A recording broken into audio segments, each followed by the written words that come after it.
Iniciamos enseguida entonces esta segunda parte, mis estimados hermanos. Vamos a eso corresponde a la clase. Clase 3.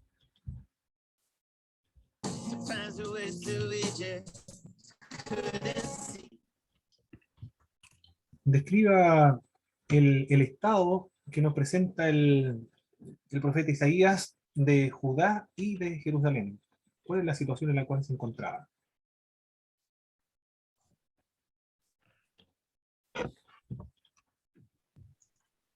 Aquí todos pueden participar, hermanos. Pueden activar su micrófono y comenzar a participar. Profe, ¿puede repetir la pregunta? No, se escuchó cortado. Ah, muy bien. ¿Cómo el profeta Isaías describe el estado de Jerusalén y de Judá? En desobediencia. Muy bien, desobediencia, ¿qué más? Se rebelaron en contra de Dios. Rebeldes, perfecto. Son pecadores, Son pecadores, no tienen conocimiento, perfecto, no tienen conocimiento tampoco. La ciudad, ¿cómo se encuentra? está enferma y está destruida. Muy bien, enferma y destruida, excelente. ¿Cómo son sus prácticas culticas o rituales? Abominables. Abominación. Son abominables, abominación, repulsivo. A Dios se le descompone el estómago este tipo de prácticas. Perfecto. ¿Qué le exhorta el profeta Isaías al pueblo? Purificarse y a dejar de hacer lo malo. Muy bien. A purificarse, a dejar de hacer lo malo, solamente a dejar de hacer lo malo. Comenzar a hacer lo bueno. Muy bien. Hacer A justicia. practicar la justicia, Principalmente a quienes se le debe practicar la justicia. a los Manifestar huérfanos, buenas obras viudas, también. Hacer buenas obras al pobre, a la viuda, al huérfano, al desamparado. Estos son ejemplos paradigmáticos para referirse o hablar a todos los vulnerables de la sociedad. Se presentan algunos ejemplos para no comenzar a enumerar a todos las personas que están en necesidades. Si ellos no quieren arrepentirse, no quieren purificarse, ¿qué Dios hará por ellos?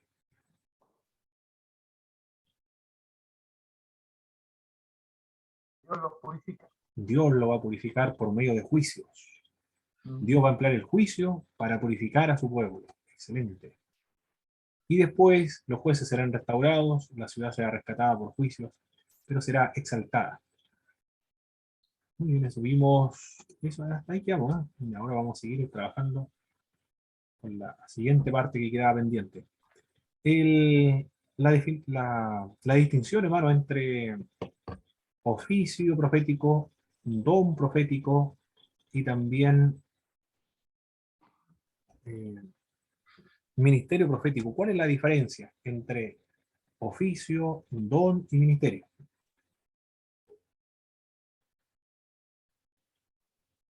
Bueno, el oficio profético tiene que ver con la labor que hacían los profetas del Antiguo Testamento, que se dedicaban a tiempo completo a hacer la labor de profeta.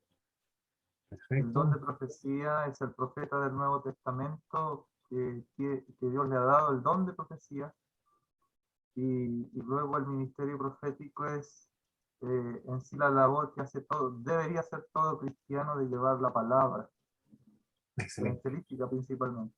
Muy bien.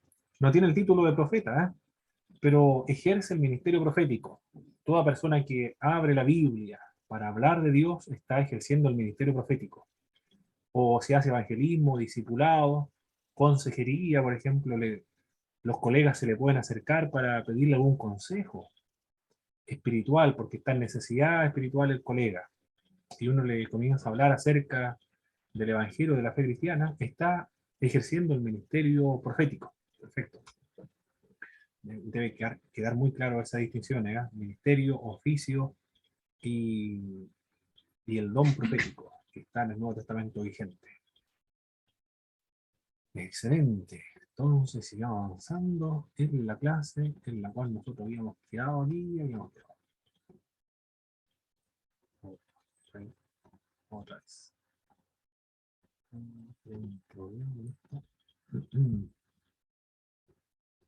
Otra vez, vamos a intentar. por acá. ¿Sí? Ya. Muy bien, Nema. Estamos en el día de Jehová. Las características de los altivos están llenos de costumbres traídas del oriente, han amontonado riquezas, practican la idolatría, las consecuencias, los ídolos serán quitados, Dios va a humillar a los soberbios, solamente Jehová será exaltado en aquel día, Dios quitará a los líderes del pueblo, en su lugar pondrá a niños caprichosos, con la finalidad de que se maltraten mutuamente como forma de juicio, de castigo de Dios para estos pueblos.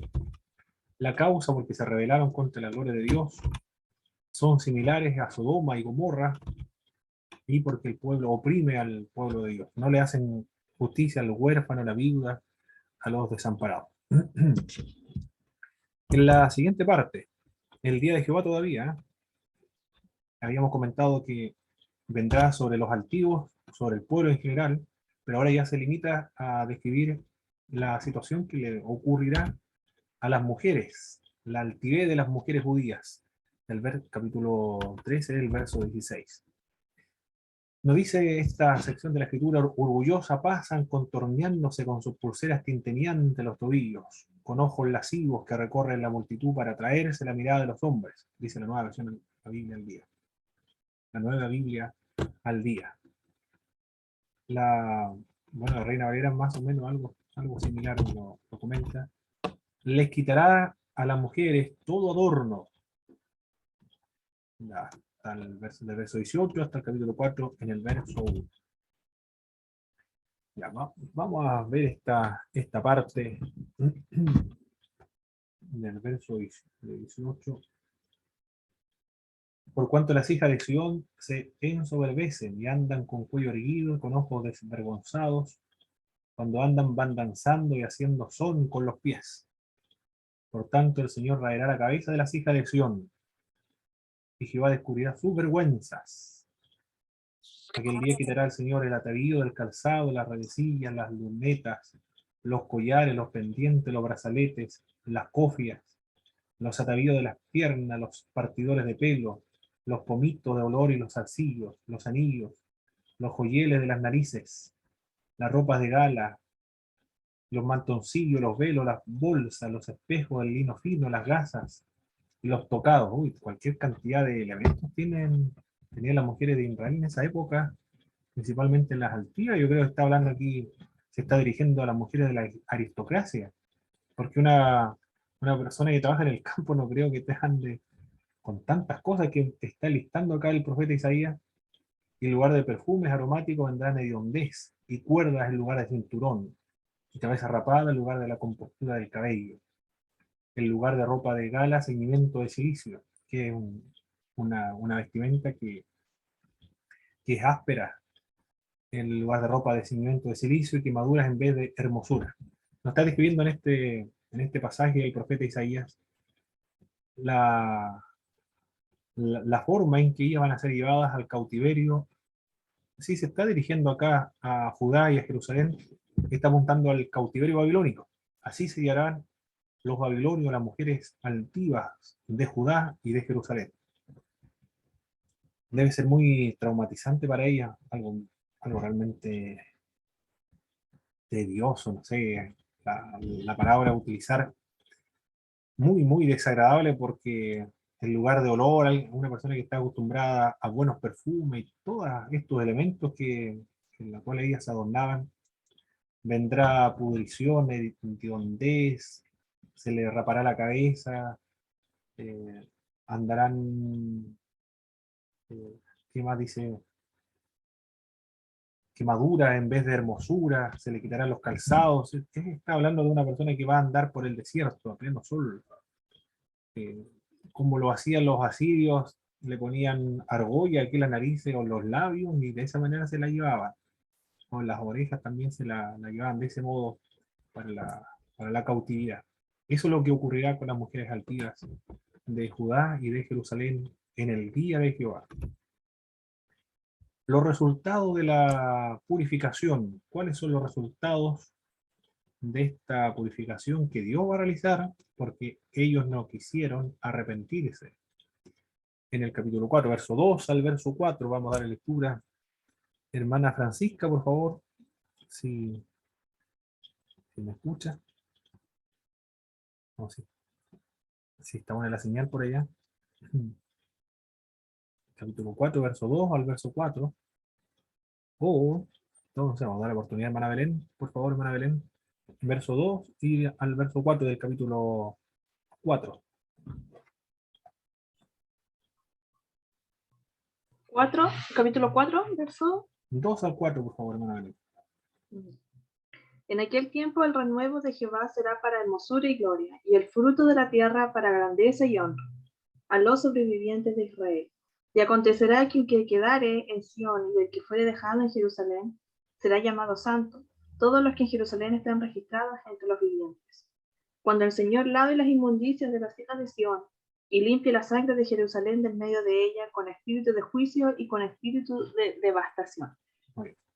Después de la purificación que Dios va a efectuar a favor de Judá y Jerusalén, pero por medio de juicios, empleando la violencia, la sangre, empleando a un pueblo, si se refiere a Israel, a los asirios, si se refiere a Judá y Jerusalén, como es el caso acá en el texto bíblico, a los babilonios. Después, el pueblo que habita en Jerusalén van a ser llamados santos. El término santo significa apartado, separado, algo distinto al resto, pero va a ser separado, distinto, diferente al resto cuando Dios lo purifique, porque ellos no quisieron purificarse por sí solos, por lo tanto ahora Dios lo va a purificar. Esa es la idea de santo, separado y apartado, y distinto también al resto. Eso es la idea de la santificación. No apunta a la perfección, porque la perfección es la cúspide de la santificación, o la impecabilidad que es propio de Cristo, pero se va a obtener en la segunda venida de Jesús de Nazaret. Los sobrevivientes entonces van a ser llamados santos. Es el pequeño remanente que sobrevive a la cautividad babilónica. ¿Qué más? En el verso 5 y el verso 6, hermana Tatiana, por favor, ¿qué nos presenta el pasaje bíblico con respecto a esta purificación que Dios va a efectuar a favor de su pueblo? Amén. Y creará Jehová sobre todas las moradas de los montes de Sión y sobre los lugares de sus convocaciones, nube y oscuridad de día, y de noche resplandor de fuego que eche llamas, porque sobre toda gloria habrá un dosel, y habrá un abrigo para sombra contra el calor del día, para refugio y escondedero contra el turbión y contra el aguacero. Amén. Muy bien. ¿Cuál es el resultado de esta purificación que Dios va a efectuar a favor de su pueblo? Todos pueden participar acá, hermano. Activen su micrófono y pueden dar la respuesta. De acuerdo a ese pasaje bíblico. La gloria del Señor será, ¿qué cosa dice el texto?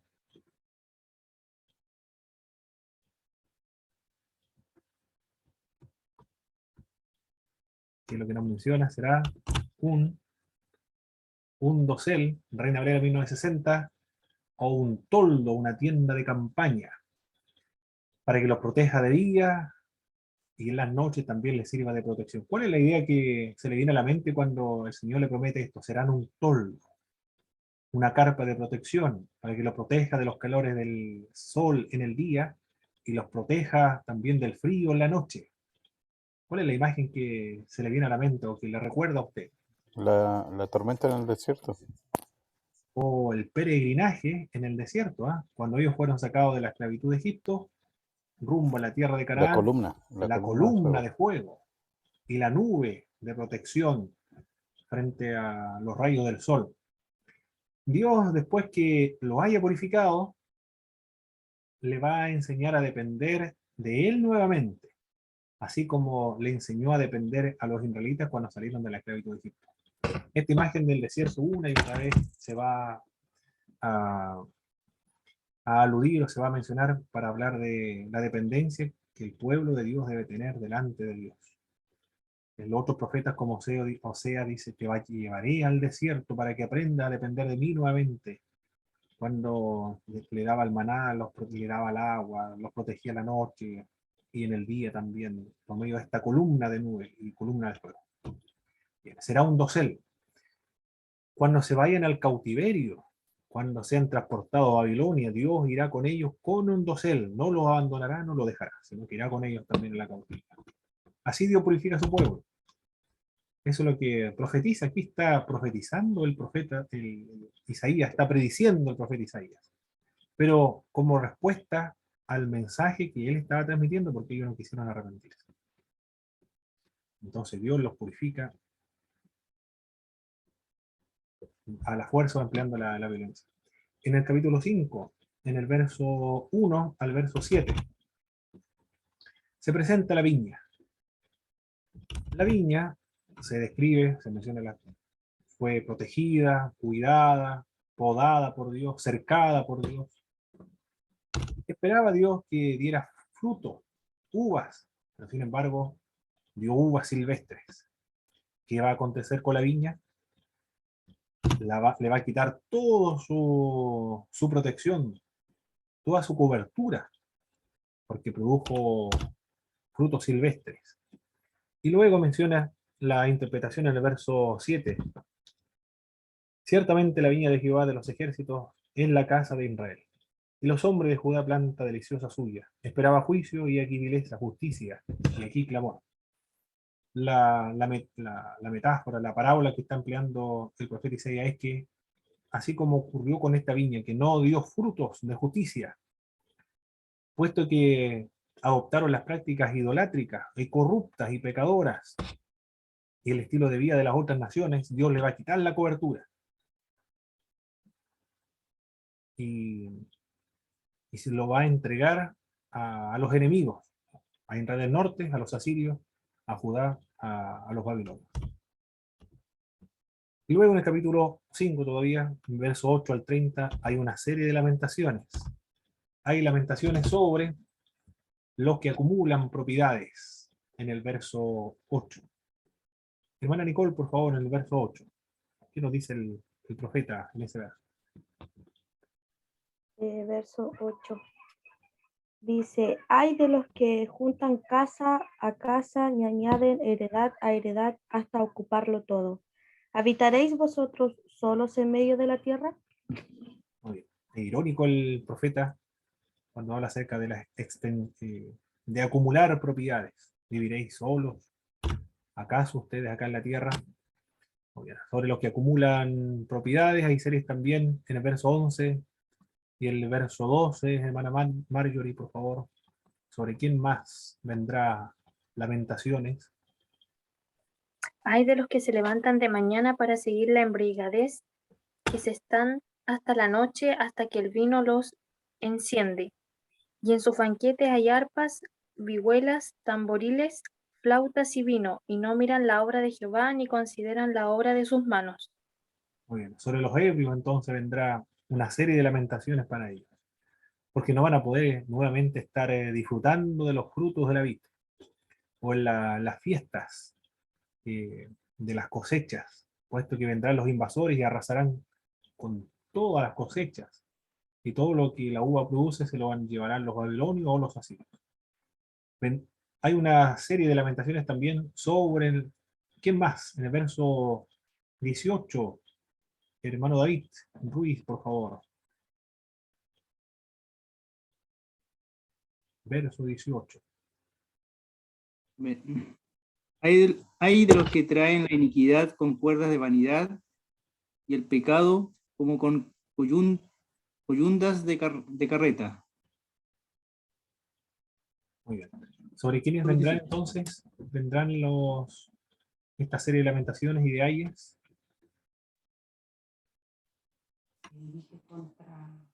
¿A los que traen iniquidad? Muy bien, los que traen iniquidad. Injusticia, los que traen perversidad o los que traen maldad. Pero la imagen me gustó, como lo describe la Reina Valera, ¿sabes? Tan aferrados como coyunda de caballo, parece que dijo, ¿no? Como coyunda. Bueno, los que han vivido en el campo saben cómo son las coyundas, bien apretadas para poder desamarrar. Desamarrar aquello es medio complejo. Como coyundas de carreta, así se amarran a la iniquidad. La imagen, me gustó la imagen que nos menciona el profeta Isaías. Se aferran a la iniquidad como se amarra la carreta, o se amarra el yugo en los cachos de los bueyes. ¿Quién más? Vendrá lamentación sobre el verso 20. Hermano Cristóbal, por favor.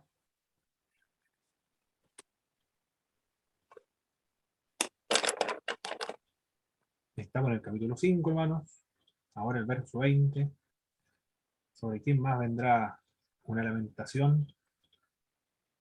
Hermano Cristóbal tiene problema con eso. Hermana Francisca, por favor. Verso 20. Ahora sí, mi hermano. Dice, hay de los que a lo malo dicen bueno y a lo bueno malo, que hacen la luz, no me perdí, que hacen de la luz las tinieblas y de las tinieblas la luz, que ponen lo amargo por dulce y lo dulce por amargo.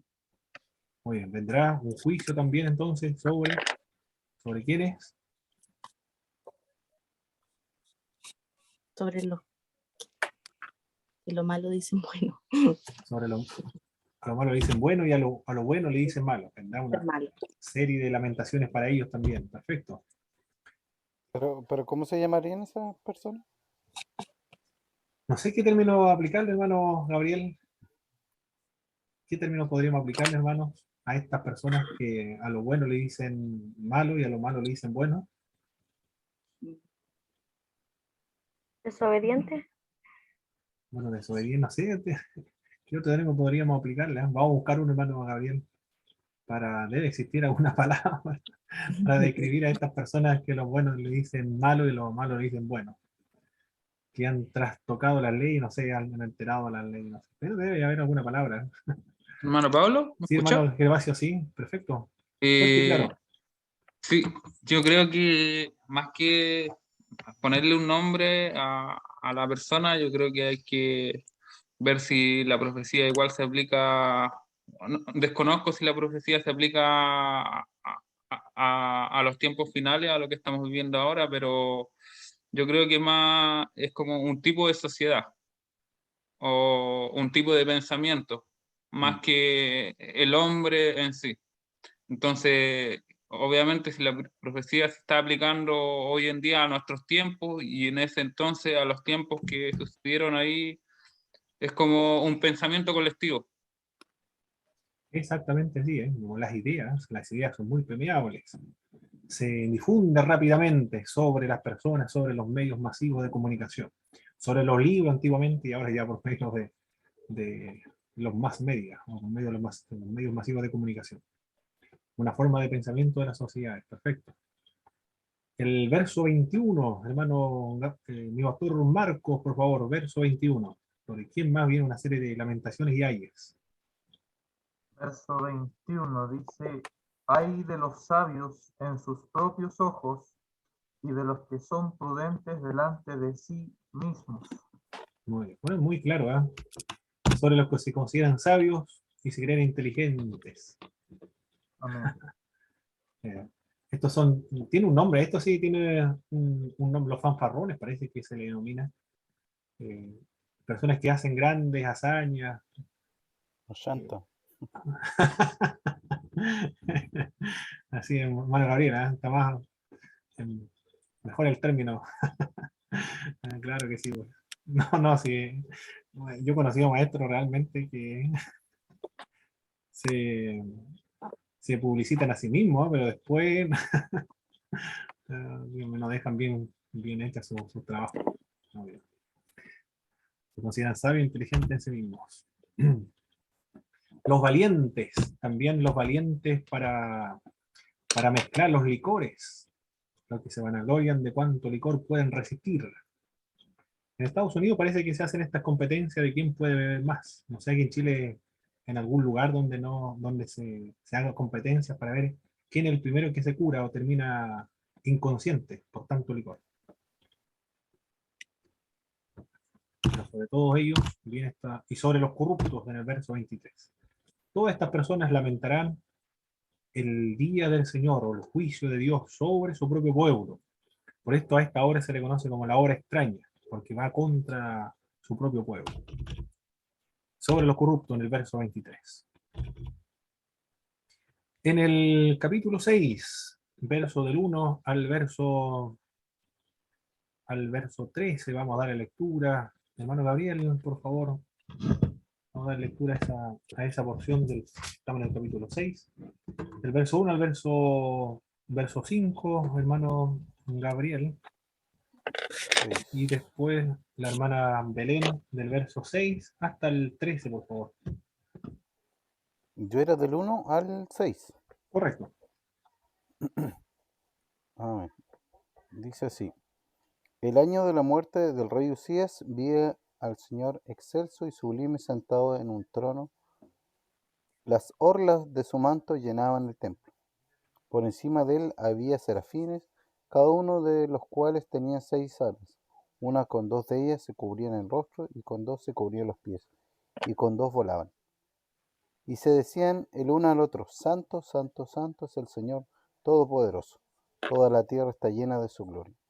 Al sonido de sus voces se estremecieron los umbrales de las puertas, y el templo se llenó de humo. Entonces grité: ¡ay de mí, que estoy perdido! Soy un hombre de labios impuros, y vivo en medio del pueblo de labios blasfemos. Y no obstante mis ojos han visto al Rey, al Señor Todopoderoso.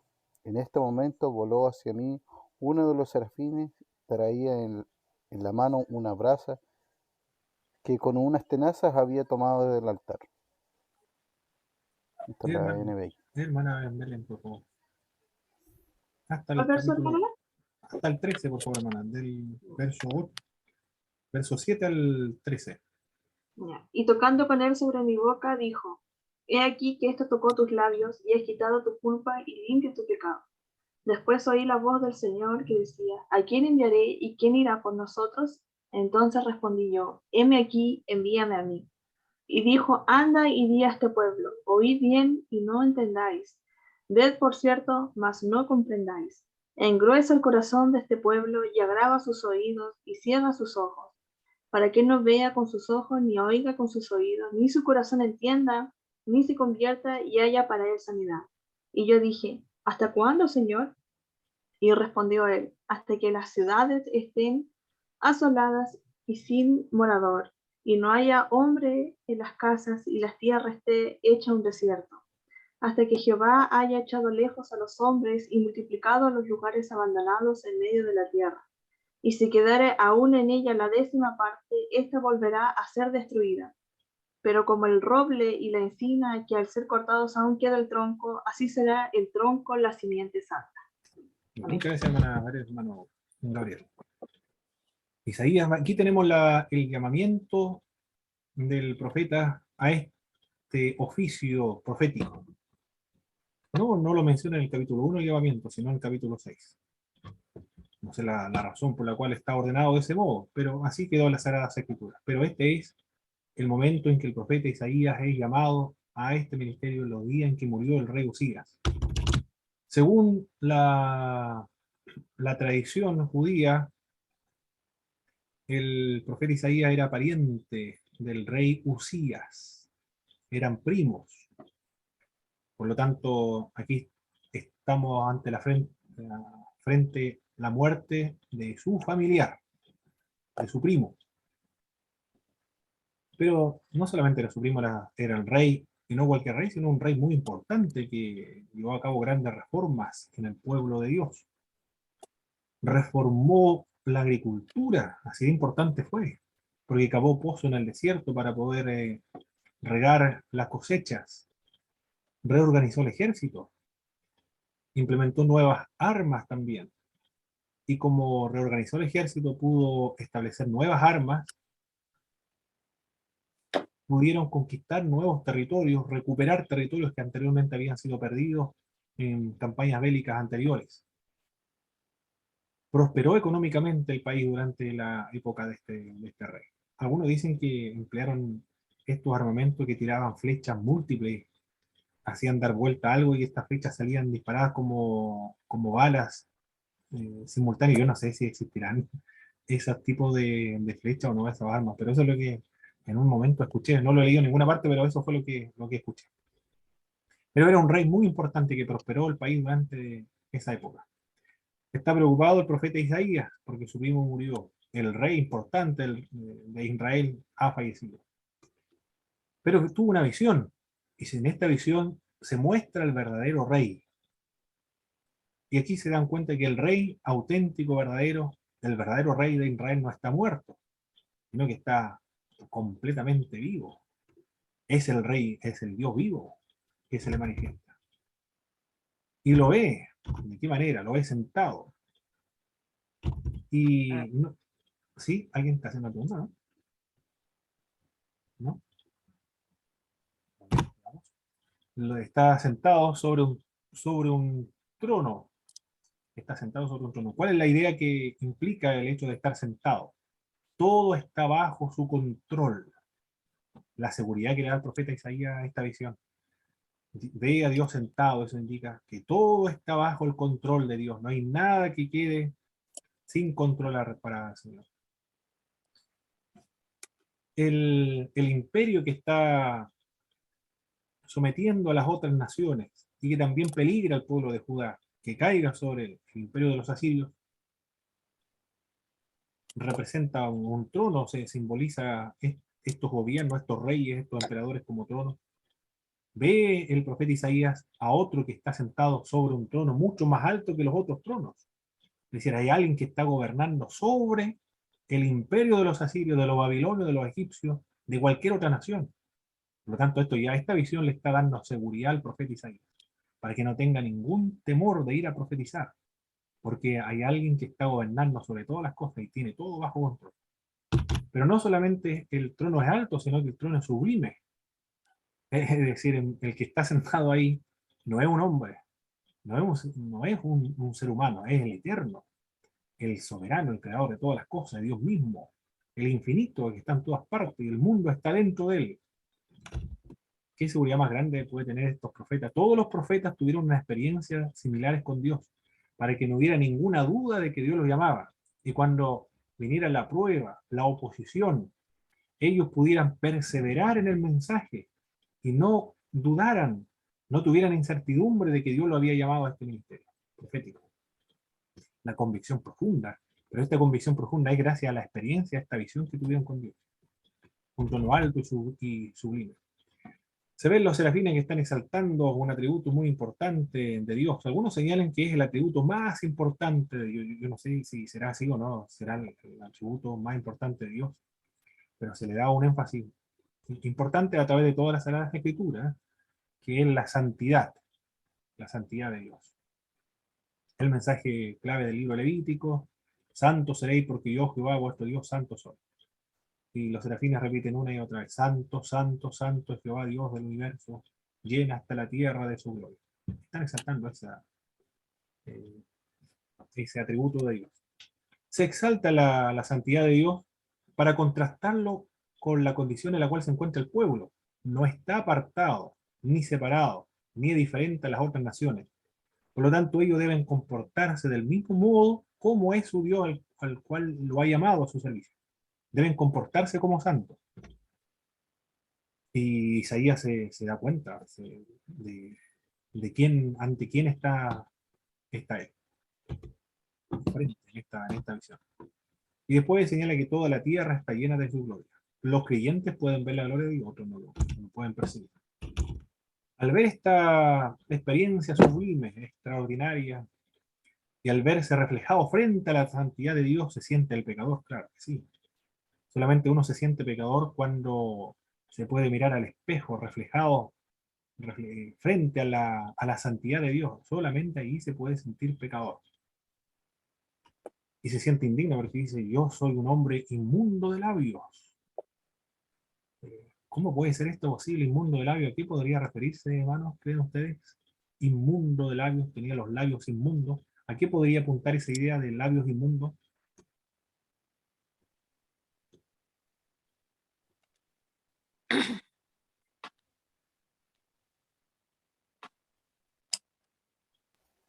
Es que su forma de hablar era muy fuerte. Puede ser eso. Considera que era muy áspera, sin ¿Qué más? amor. Muy bien, sin amor. ¿Era pecador? Bueno, de sus palabras, muy bien. Empleaba grosería, puede ser, hablaba mal de otros, difamaba, empleaba palabras groseras. Puede referirse a eso, ¿eh? Él se siente así. Mira, a quién Dios está llamando, ¿eh? Un hombre como el resto de la sociedad, pero él se da cuenta. Yo soy pecador, se da cuenta. Por eso es que he llamado al ministerio, porque puede percatarse de quién es. En cambio, el pueblo no se da cuenta de que son pecadores. No le importa escuchar tampoco al profeta Isaías. En cambio, él cuando ve la gloria de Dios, se siente pecador. Pero después se siente perdonado cuando Dios le perdona su pecado. Y es comisionado, escucha la voz de Dios. ¿A quién enviaré? ¿Y quién irá por nosotros? Aquí tiene acceso el profeta Isaías a la intimidad, a lo más profundo de Dios. Qué extraordinaria visión tuvo este hombre y lo que pudo escuchar. Escuchó la conversación interna, privada que tenían entre los miembros de la Trinidad. Nosotros lo podemos ver como la Trinidad. Otros quizás puedan decir que se está empleando un superlativo simplemente para hablar acerca de Dios. O se está hablando Dios con los ángeles, puede ser. Pero para nosotros estamos viendo la Trinidad ahí. ¿A quién enviaré? ¿Quién irá por nosotros? ¿Está preocupado Dios por la situación en la cual se encuentra el pueblo hebreo? Que lo menciona anteriormente. ¿A quién enviaré? ¿Quién irá por nosotros? Al escuchar esta voz de Dios, el profeta se presenta voluntariamente, porque ve a Dios que está preocupado. Siente el profeta la preocupación de Dios. Y como sabe y siente en su corazón, claro, porque Dios se ha revelado a él y hace sentir en el profeta ese sentimiento también, pues. Entonces él se ofrece como voluntario, dice, aquí, envíame a mí. Pero no lo va a enviar a cualquier pueblo, sino que lo va a enviar a un pueblo rebelde que no va a escuchar absolutamente nada de lo que el profeta le diga. Además que la profecía acá en esta primera sección, por lo menos hasta el capítulo 39, va a ser de juicio solamente. Hasta que quede un pequeño remanente, nos dice el pasaje bíblico, al ser cortado aún queda el tronco, así será el tronco, la simiente santa. Es decir, Dios va a purificar por medio de fuego, pero cuando purifique va a preservar un remanente, y este remanente será llamado santo. Es decir, serán distintos, separados, diferentes a todas las otras naciones, para que Dios pueda cumplir el propósito por el cual llamó a este pueblo de Israel. Bueno, esta primera parte la hemos terminado entonces, y ahora pasamos a la segunda parte, a los siguientes capítulos del profeta Isaías. ¿Alguna pregunta hasta acá, hermanos? ¿O alguna opinión de lo que estamos viendo hasta aquí? Profesor, Sí, hermano Christopher. ¿tiene alguna trascendencia tanto en esa oportunidad para el pueblo judío y para nosotros actualmente, el que la visión que vio el profeta Isaías nos describa al Señor sentado? ¿O es solamente la actitud que toma quien gobierna? No entendí, hermano Christopher. ¿El hecho de que el Señor haya estado sentado tiene algún mensaje en particular? Ah, claro. La idea de que está sentado es que todo está bajo su control. Y no hay nadie que escape a su acción o su intervención. Se presenta así, con esa imagen de sentado, de que Él es el gobierno, el gobernante, el soberano, gobierna todas las naciones. Esa es la idea de estar sentado. O la imagen de lo que quiere transmitir el hecho de estar sentado. Hermano, ¿Sí, hermana Belén? ¿Isaías era sacerdote o algo así? ¿O fue solamente la visión que vio en el templo? Bueno, la imagen es una visión. Todo está dentro de una visión. Pero no fue sacerdote.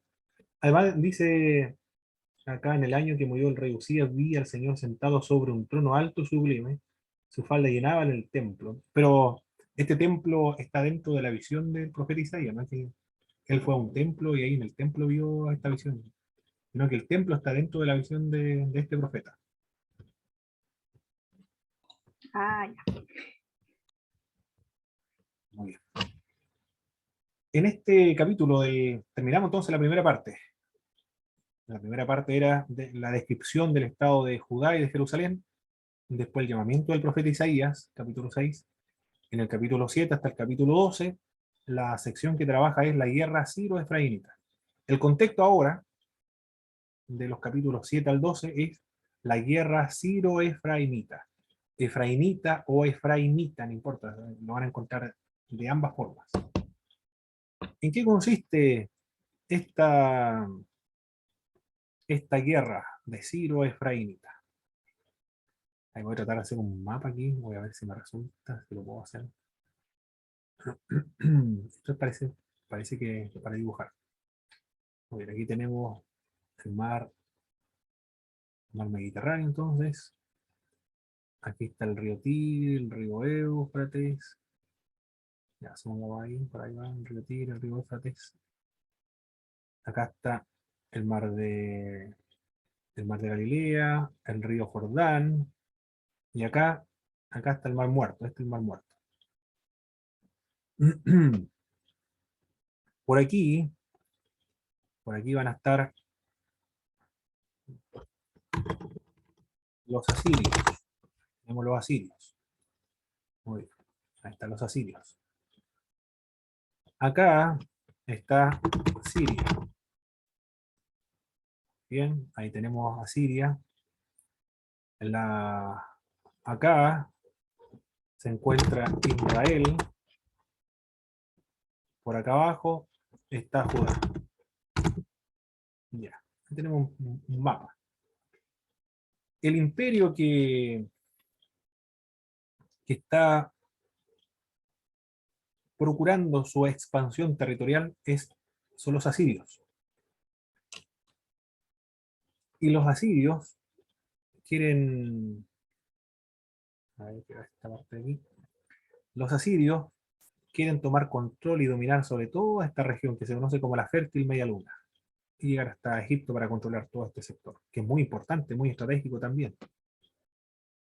Por lo tanto, al saber esto, los de Siria, cuya capital es Damasco, y también Israel, cuya capital es Samaria, forman una coalición para enfrentarse a este imperio de los asirios, que han reorganizado también su ejército, han empleado nuevas armas también.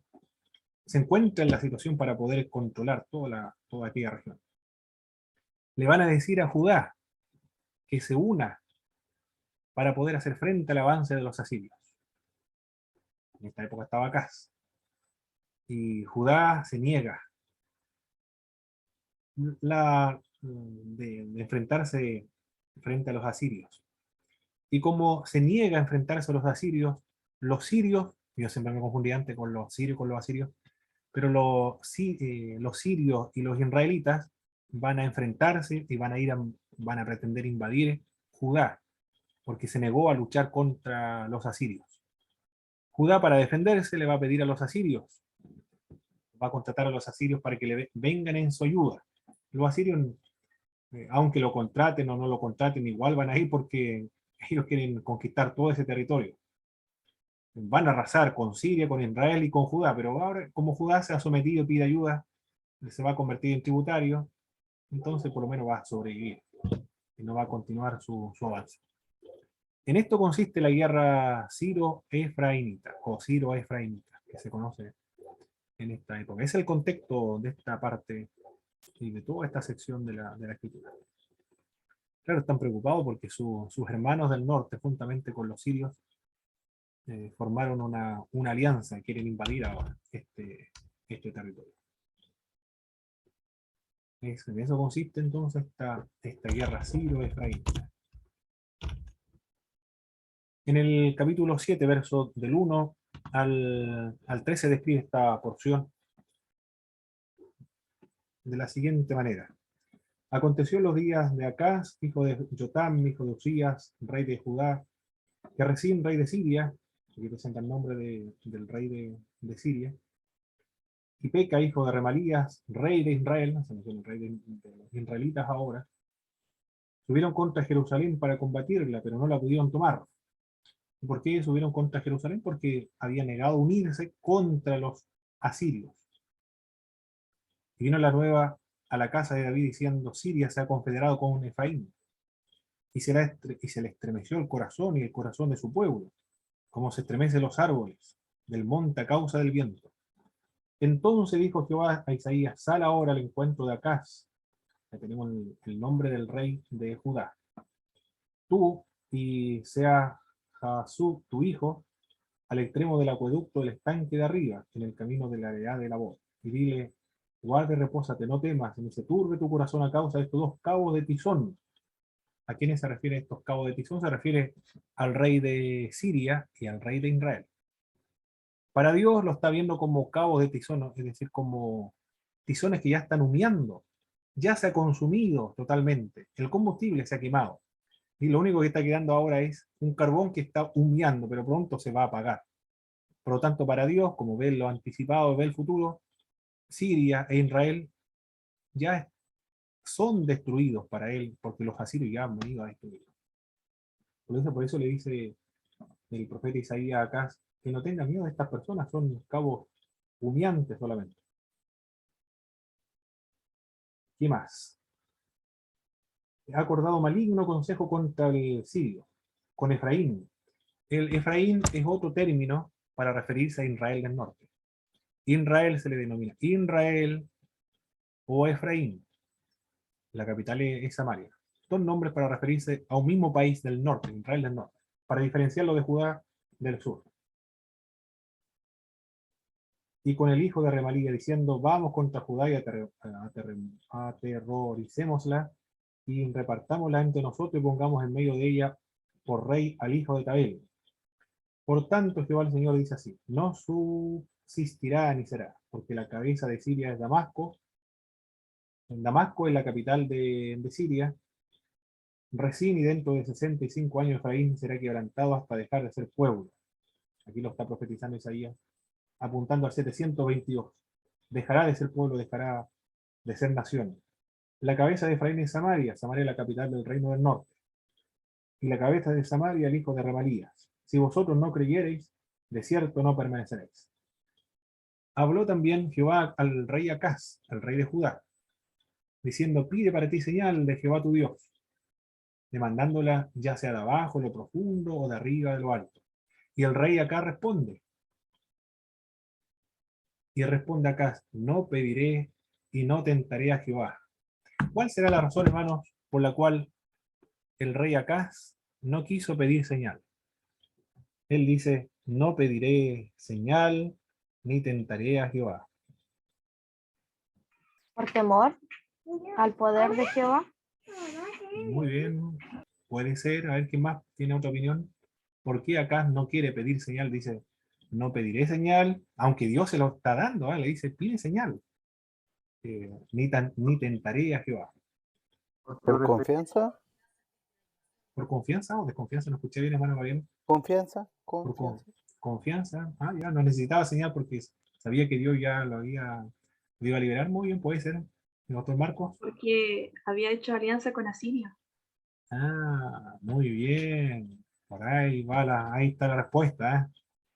Claro, aquí está simulando piedad este hombre. Simula muy bien, ¿eh? Porque no todos lograron identificar que la razón principal era esa. Claro, el hombre ya ha acordado estos convenios, estas alianzas militares con Asiria. No voy a pedir señal porque yo ya he depositado mi confianza en Asiria. Pero simuló piedad, simuló temor de Dios, pero en realidad él no tiene temor de Dios ni tampoco es un hombre piadoso. Yo no sé por qué recurre al profeta Isaías acá, el rey Acaz, porque tiene esta doble militancia, esta doble lealtad, por si acaso va al rey, al profeta Isaías, pero en realidad está confiando en Asiria. Bueno, lo dice muy bien también, quizás ni siquiera lo invitó, sino que Dios le dijo que fuera a hablarle al rey Acaz, sin que el rey Acaz lo haya mandado a buscar. Puede ser también. El Señor no se angustie, porque estas dos naciones, es decir, Siria y Israel, dejarán de existir. Son cabos humeantes, son tizones simplemente, carbón, que están humeando y pronto se van a apagar. No debe temer. La respuesta de acá, no pediré señal para no tentar a Dios, pero en realidad había depositado ya su confianza en el rey de Asiria. Después va a pagar las consecuencias de haber confiado en Asiria porque se va a convertir en tributario, va a tener que pagar muchos recursos, mucho dinero después, todos los años, por hacerse tributario del rey Asiria. Bien, sigamos avanzando en esta parte. Voy a buscar, bueno, si quieren, hermano, voy a buscar un reloj porque no tengo la hora. Bueno, seguridad.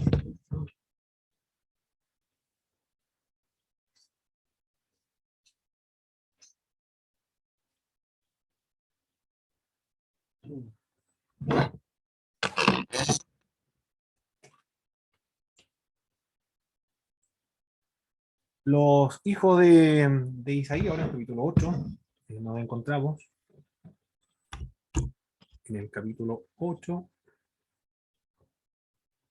Los hijos de Isaías son señales y presagios para el pueblo de Israel. El primero, en el verso 3, me llegué a la profetisa, la cual concibió y dio a luz un hijo, y me dijo Jehová, ponle por nombre Majer Salasbaz, porque antes que el niño sepa decir Padre mío y Madre mía, será quitado la riqueza de Damasco y lo despojo de Samaria delante del rey de Asiria.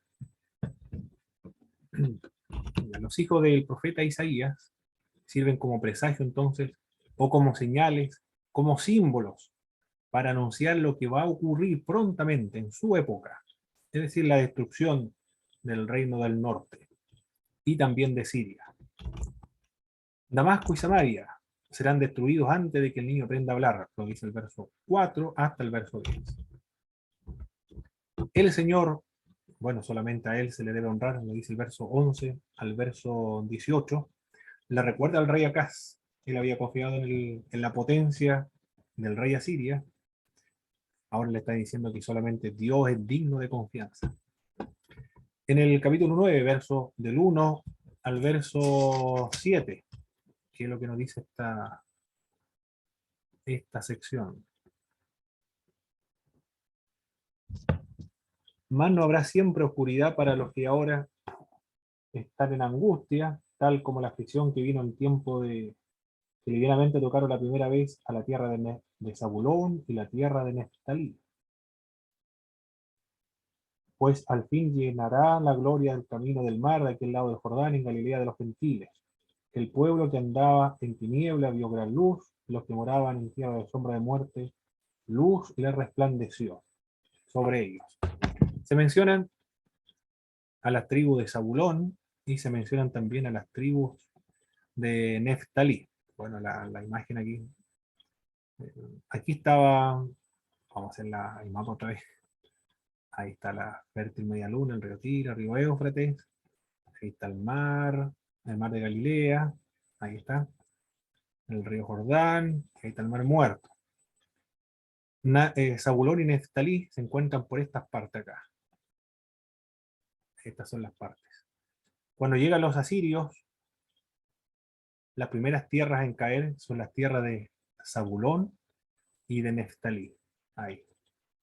Porque no, carecían de fronteras naturales, fortalezas naturales para poder defenderse o resistir por lo menos un poco más de tiempo frente al avance de los asirios. Por lo tanto, fueron estas primeras tierras las primeras en caer bajo el poder de los asirios. Y después va a caer Samaria. Y esto ocurre en el año 722. Pero el profeta Isaías le está diciendo que estas tierras que primero fueron, las primeras que cayeron con el avance de los asirios, en el 722, van a ser las primeras en escuchar el mensaje del Evangelio, porque esta parte o este pasaje bíblico se lo aplica el libro de Mateo. Aquí lo vamos a ver, voy a borrar esta parte aquí. Cuando aparece Jesucristo, ahí está, Para Neftalí, Zabulón. Mateo capítulo 4, verso 15 al verso 17. Dice que estas tierras van a ser las primeras en oír el mensaje de Jesucristo. Y Mateo lo menciona también. El de Galilea de los gentiles, porque el ministerio público de Cristo comienza ahí. Para los evangelios sinópticos, por lo menos, porque para Juan comienza en Judá. Hay una promesa de este niño. Aquí nos vamos a tener un poco para analizar las características de este niño. El verso, muy adelante, el verso 6 y el verso 7, por favor, hermano Gervasio. Verso 6 y el verso 7.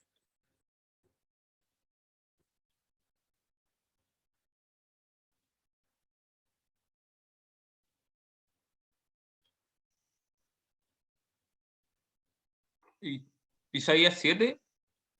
Isaías capítulo 9, verso del 6 al 7, por favor, hermano. Ah, ya.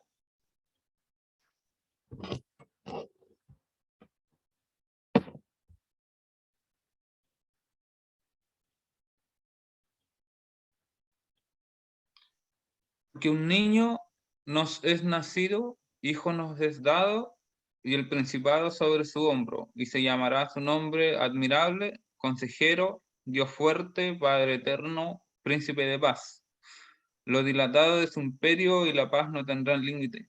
Sobre el trono de David y sobre su reino, disponiéndolo y confirmándolo en juicio y en justicia desde ahora y para siempre. El celo de Jehová de los ejércitos hará esto. Muchas gracias, hermano Gervasio. Encontramos en el profeta Isaías, estuvimos mencionando que los profetas predecían acontecimientos que ocurrirán durante su generación o inmediatamente a su generación, pero no tan futuro, tan dilatado en el tiempo. Generalmente, pero en algunos casos sí se extienden más allá de la época del profeta. Y estas son las profecías mesiánicas. Se cumple también esta profecía mesiánica, y lo menciona el Nuevo Testamento cuando habla acerca de este niño. Un niño nos es nacido. William MacDonald en su comentario bíblico, cuando comienza a analizar esta sección, un niño nos es nacido, es decir, nace de parte de la humanidad, está describiendo su humanidad, o de entre los seres humanos. Pero luego apunta o habla de su divinidad, porque este hijo nos es nacido. Cuando habla del principado sobre su hombro, se refiere a su reinado como rey de reyes y señor de señores. Cuando señala que se llamará su nombre admirable, habla de su persona y de la obra que va a realizar. Consejero, porque presenta su sabiduría para gobernar, o exhibe su sabiduría para gobernar. Dios fuerte, el gobernante omnipotente y supremo. Bueno, aquí tenemos otra evidencia acerca de la divinidad de Jesús de Nazaret, porque se menciona como Dios fuerte. Habla acerca de su omnipotencia para gobernar y su supremacía. Padre eterno, Padre o fuente de eternidad, las explicaciones que da William MacDonald. Fuente de eternidad o Padre eterno. También se utiliza el término Padre para referirse a Jesucristo. No recuerdo exactamente, no, es Juan, en el Evangelio de Juan. También el Evangelio de Juan menciona o describe a Jesucristo como Padre en una ocasión. Otra explicación que he escuchado, he leído también de este autor, ¿cómo se llamaba? De teología sistemática, Mie Perman, cuando explica qué significa Padre eterno, presenta esta analogía del mismo modo como los que liberan las naciones son considerados como padres de la patria, o aquellos que eran liberados de la opresión de las naciones vecinas a Israel eran considerados como padres. Como Cristo también ha liberado al pueblo de la esclavitud del pecado, también se le puede aplicar este término de padre en ese sentido. Es lo que comenta Mia Perman en su obra de Teología Sistemática. Recuerdo. Otro término o título que se le aplica a Jesucristo acá es príncipe de paz, aquel que traerá paz a este mundo. Claro que aquí, en un sentido, ha traído paz, pero todavía no se ha consumado. Por eso se le conoce a esta obra de Jesús como el ya, pero no todavía. O esta tensión que existe entre el ya, pero no todavía, este concepto, esta concepción escatológica de los acontecimientos finales. Ya estamos en los acontecimientos finales, pero no todavía, o todavía no se ha consumado. Ya ha traído la paz Jesús en los corazones, porque ya no hay enemistad entre Dios y los hombres, pero la paz completa, la paz política eternal, todavía no lo ha traído, pero vendrá por segunda vez. Entonces ahí sí existirá esa paz terrenal o esa paz política que el mundo está ansiando. Muy bien. Aquí entonces el profeta Isaías se extiende mucho más a su época y apunta o habla o predice acerca de la venida de Jesucristo, porque uno de lo que destacan los profetas del Antiguo Testamento es anunciar la venida de Jesús en el futuro. En cambio, los profetas de hoy y los que ejercen el ministerio profético indicamos que ya Cristo vino hace 2000 años atrás y prontamente vendrá, pero por segunda vez. La ira de Dios vendrá. ¿Sobre quiénes vendrá la ira de Dios? Aquí lo vamos a ver inmediatamente en los versos siguientes. Pastor Marcos, por favor, estamos en el capítulo 9, verso 8 al verso 12, por favor. 9, 8 al 12. Correcto. El Señor envió palabra a Jacob y cayó en Israel, y la sabrá todo el pueblo, Efraín y los moradores de Samaria, que con soberbia y con altivez de corazón dicen: los ladrillos cayeron, pero edificaremos de cantería, cortaron los cabrahigos, pero en su lugar pondremos cedros. Pero Jehová levantará a los enemigos de Rezín contra él y juntará a sus enemigos del oriente, los sirios y los filisteos del poniente, y a boca llena devorarán a Israel. Ni con todo eso ha cesado su furor, sino que todavía su mano está extendida. Muy bien, muchas gracias, doctor. La ira de Dios vendrá. Ahora ya no está hablando acerca de Judá, ni tampoco está hablando acerca de Jerusalén. Ahora el contenido de la profecía es el reino de Israel. Aquí nos menciona el pasaje, el pueblo de Israel. Está hablando acerca de Jacob, de Efraín, a los habitantes y moradores de Samaria. Cambió entonces lo destinatario de la profecía. Estos oráculos ya no se dirigen a Judá y a Jerusalén, se dirigen a los israelitas, a los efraínitas, cuya capital es Samaria. Por la soberbia, por la altanería, porque ellos dicen: Dios lo va a destruir, pero nosotros vamos a seguir edificando, vamos a construir. Los ladrillos cayeron, pero edificaremos de cantería. Cortaron los cabrigos, pero en su lugar pondremos cedro. Está destacando la soberbia de este pueblo, a pesar de que Dios los castiga. Ellos quieren levantarse nuevamente, pero a pesar de eso, Dios lo va a derribar, porque va a utilizar acá del oriente los sirios, los filisteos, del poniente, y la boca llena devorarán a Israel. Es decir, el pueblo de Israel ya se ha determinado su juicio, su castigo. No hay forma de que sean perdonados.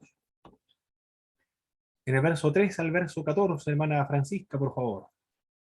La ira de Dios sobre Israel ahora, ya no de Judá o de Jerusalén. Del verso 13.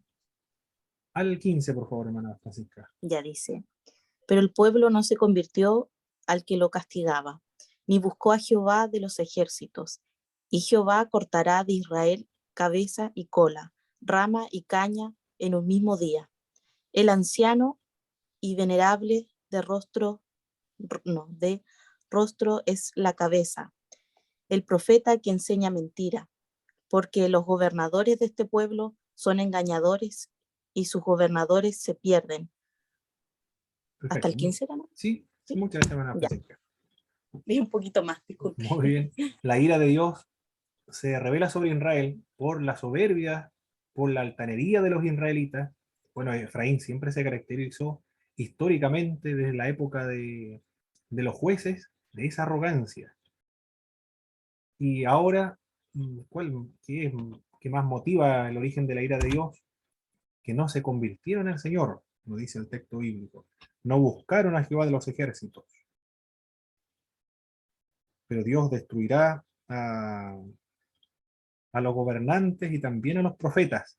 Menciona a estos profetas, hay profetas acá, pero estos no son verdaderos profetas.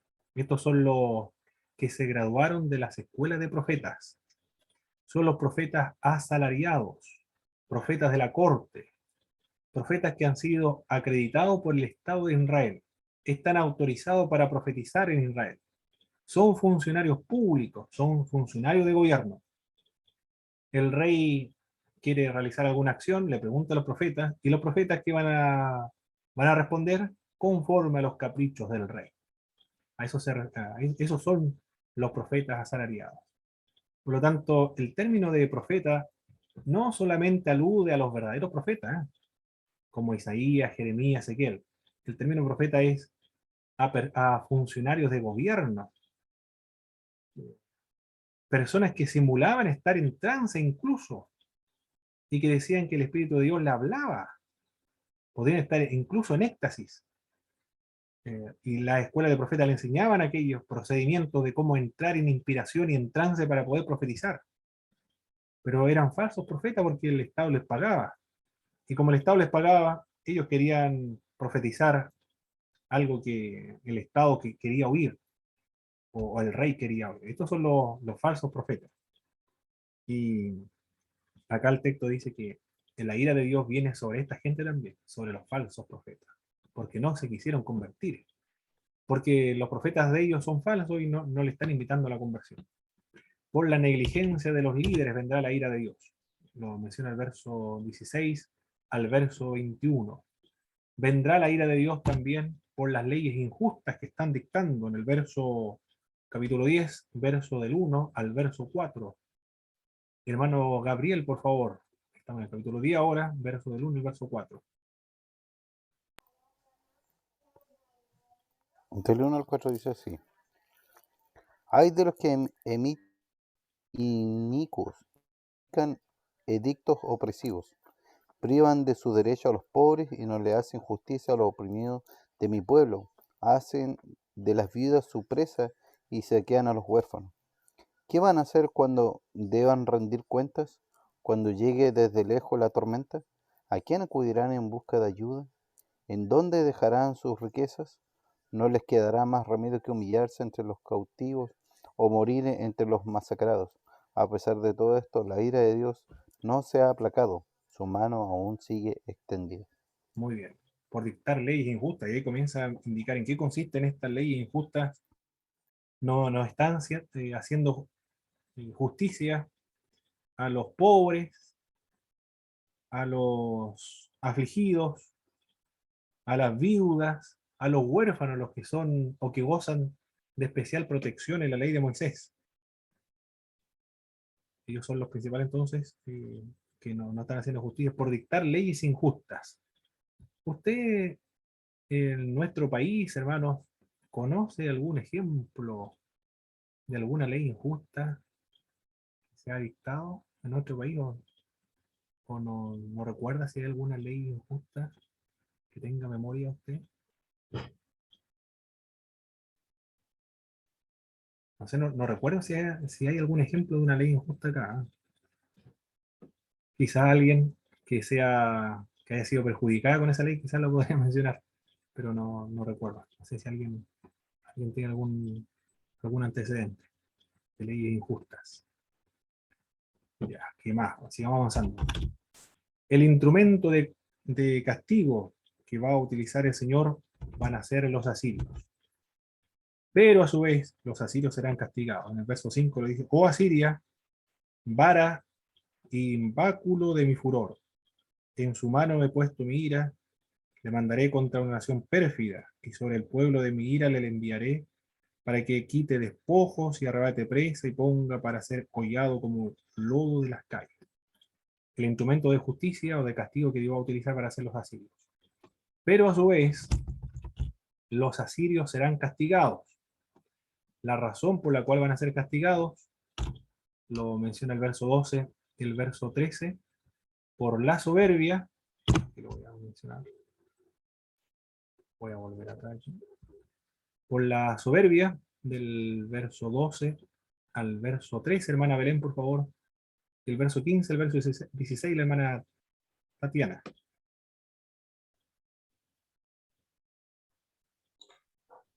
12:13. Pero acontecerá que después que el Señor haya acabado toda su obra en el monte de Sión y en Jerusalén, castigará el fruto de la soberbia del corazón del rey de Asiria y la gloria de la altivez de sus ojos. Porque dijo, con el poder de mi mano lo he hecho y con mi sabiduría, porque he sido prudente, quité los territorios de los pueblos y saqué sus tesoros y derribé como valientes a los que estaban sentados. Hermana Tatiana, por favor, la segunda parte. Amén, me perdí. ¿Qué versículo era? 15 al Me 16. perdí. 15 al ¿Pero de 16, qué por capítulo? favor. Del capítulo 10. 10. Ah, ya, amén.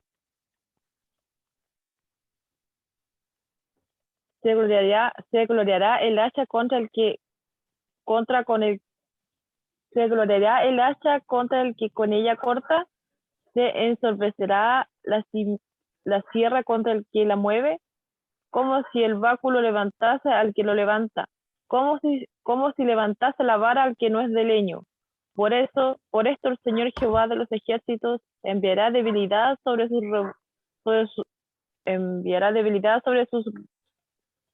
rebustos, disculpe que no veo muy bien. Por esto el Señor Jehová de los ejércitos enviará debilidad sobre sus robustos y debajo de su gloria encenderá una hoguera como ardor de fuego. Amén. Bien, muchas gracias. Bien, la ira de Dios entonces viene por causa de la soberbia, la altanería de Israel del norte. No quisieron convertirse al Señor, a pesar de que se le envió muchos profetas, por la negligencia de sus líderes, porque no cumplen con sus responsabilidades por la cual Dios lo dejó en ese puesto, por dictar leyes injustas, por controlar la justicia a beneficio de los corruptos, por no hacerle justicia al huérfano, a la viuda, a los pobres de la sociedad judía. El instrumento de juicio, de castigo que Dios va a utilizar van a ser los asirios, el peor país de la antigüedad, los sanguinarios sádicos, que emplean la tortura para poder sembrar terror en la población y la gente no se sometan a ellos. Pero Asiria, a su vez, va a ser castigada. La razón por la soberbia y porque se atribuyeron a sí mismos la gloria. El pueblo que Dios va a utilizar para castigar a los asirios, o destruirle, van a ser los babilonios. Y los babilonios, para ser castigados, Dios va a utilizar a los medos persas. Y así podemos continuar en la historia de los imperios antiguos. Dios va a destruir los medios persas por medio de los romanos. Dios destruye a los griegos. Dios destruye a los griegos por medio del imperio romano. Dios destruye a los imperios romanos por medio de los bárbaros. Y así podemos continuar hasta el día de hoy, como Dios levanta los imperios, levanta las naciones, conforme a la obediencia a sus leyes. Cuando desobedecen sus leyes, me refiero a la ley interna que está en la conciencia humana, en la naturaleza humana, Dios destruye los imperios, conforme a su voluntad y conforme a la obediencia o desobediencia a su santa ley. Eso es lo que podemos ver reflejado en toda esta parte, en toda esta sección del profeta Isaías. Muy bien, ¿cuáles son las lecciones? Los principios bíblicos que podemos aprender acá para ser aplicados en nuestra vida espiritual o nuestra vida práctica de lo que hemos visto en el profeta Isaías, en esta parte. No ser injustos. Muy bien. No ser injusto, practicar la justicia. ¿Qué más? No ser altaneros. Perfecto, perfecto. La altanería, la arrogancia, ¿eh? No ser altanero, perfecto. ¿Qué más? Hermano Gervasio, hermana Nicole.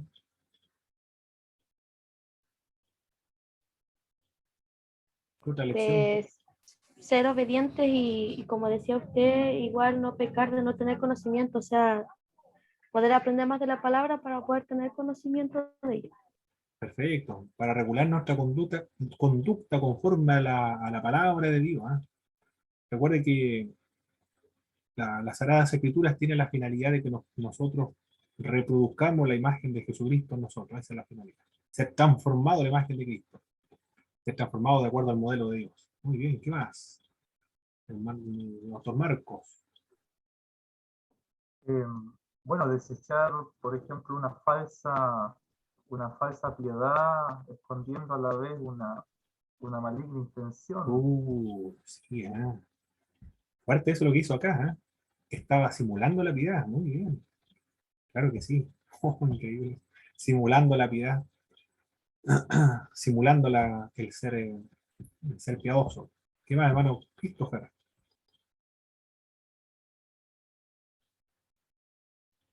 Hermano Pablo, Sí. yo creo que también la palabra nos demuestra que tenemos que saber con quién aliarnos.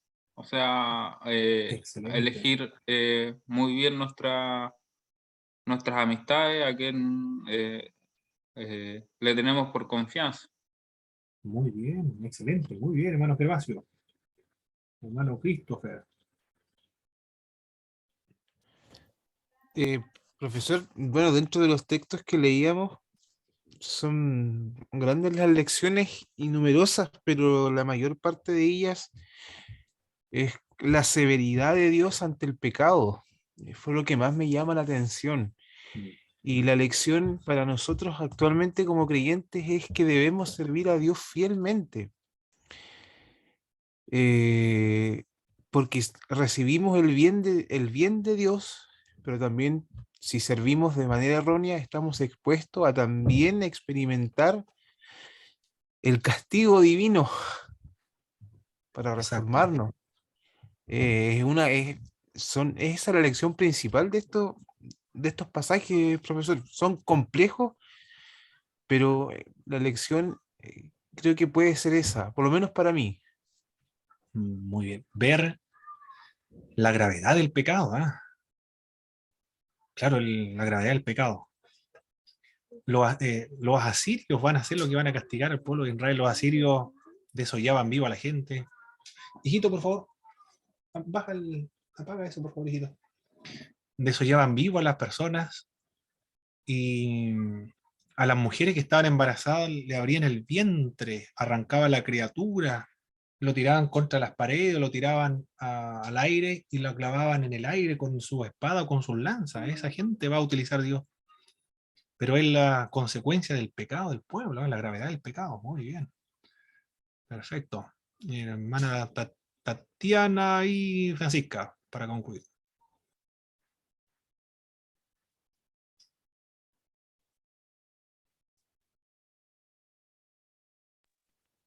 Es que yo dije como que no dictar leyes injustas era como lo que me llamó más la atención. a mí. Perdón, lo había mencionado ya, Sí. disculpe.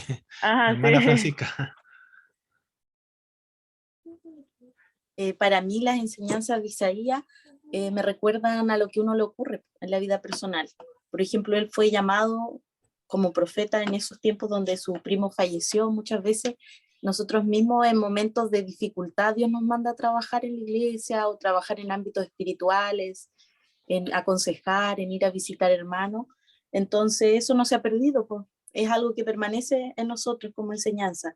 También yo creo que Él nos llama, o uno lo ve con todos los personajes de la Biblia, a tener una experiencia con Dios, a tener quizá un lenguaje único. Hace poco eso estaba, de tener una comunicación constante con Dios, porque a veces hay personas que tienen testimonios dentro de la iglesia y uno dice, pucha, ¿y por qué a mí no? O dice, ¿por qué no me pasan esas cosas? Y es quizás porque uno no busca a Dios quizás de la manera correcta en las oraciones, o no le toma tanta importancia quizás a esas cosas, porque como que uno encuentra, ya pasó, eso fue en algunos tiempos, a ellos, pero no, esas promesas permanecen en el buscar a Dios y que Él se manifieste.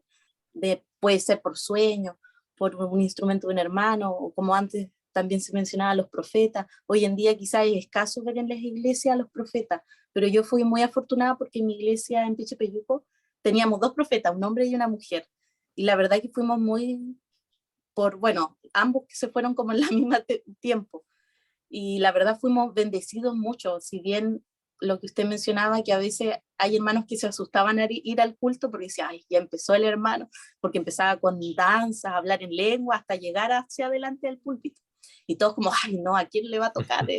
Y empezaba el hermano a sacar hermanos pues, hacia adelante, a ungirlo, hablaba en lengua, y en una oportunidad me tocó que yo estaba en el coro y él pasó por mi lado así, y sentí una presencia poderosa, y ahí yo me daba cuenta de que esas cosas, o sea, es como sobrenatural, o sea, uno dice, pero ¿cómo es posible que con solo pasar al lado de uno se sentía una presencia de autoridad, de poder, de venir a corregir, de venir a decir lo que Dios lo oculto ve? Porque uno dice, pucha, uno odia, o sea, uno ora a Dios y vive su vida cotidiana y dice, ya nadie me ve, uno sabe que Dios, uno ve sus pasos y que uno ora, pero nunca se imagina si es la realidad, que Dios verdaderamente está tan involucrado en nuestras vidas que es capaz de levantar a un instrumento, a un profeta, a un hermano y venir a hablarte. Entonces yo fui muy bendecida, y ojalá que en sus iglesias hayan podido algún día haber experimentado